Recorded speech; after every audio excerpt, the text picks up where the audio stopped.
Bung Hatta tidak pernah tergoda harta.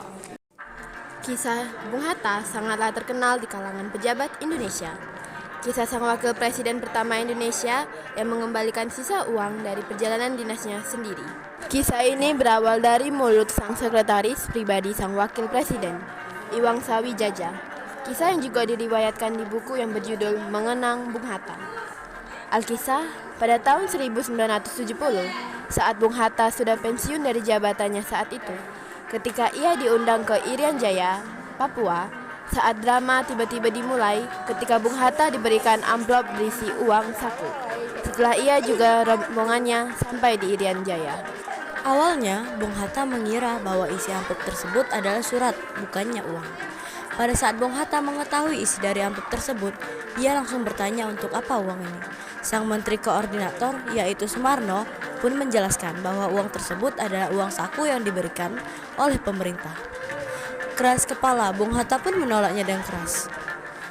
Bung Hatta berkata, "Tidak, itu uang rakyat, saya tidak mau terima. Kembalikan," ucapnya dengan tegas saat itu.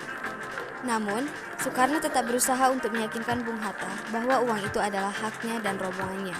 Akan tetapi, Bung Hatta tetap teguh dengan pendapatnya dan malah meminta maaf karena ia tidak bisa menerima uang tersebut. Pada akhirnya, keinginan Bung Hatta tersebut tetap tak bisa dipenuhi. Uang tersebut pun berakhir diberikan kepada para pemuka masyarakat saat ia berkunjung ke tempat di mana ia pernah dibuang pada masa kolonial. Bung Hatta berkata, "Ini uang berasal dari rakyat dan telah kembali ke tangan rakyat." Bung Hatta menegaskan. Kisah ini pun berlanjut 1 tahun kemudian ketika ia pergi berobat ke Belanda pada tahun 1971. Saat kembali ke Indonesia, ia bertanya kepada bangsa tentang rincian penerimaan dan pemakaian uang selama perjalanan. Tahu bahwa masih ada sisa dari uang tersebut, Bung Hatta memerintahkan Wangsa untuk mengembalikan uang tersebut. Perintah tersebut lantas membuat Wangsa pusing 7 keliling karena pada hakikatnya uang yang telah diberikan oleh pemerintah saat itu sudah menjadi hak milik dari orang tersebut.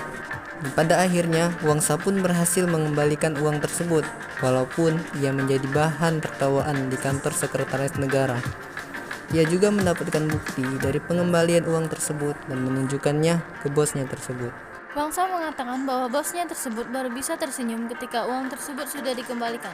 Ia juga menambahkan bahwa tidak pernah sekalipun terlintas di kepala bosnya untuk mengambil uang tersebut.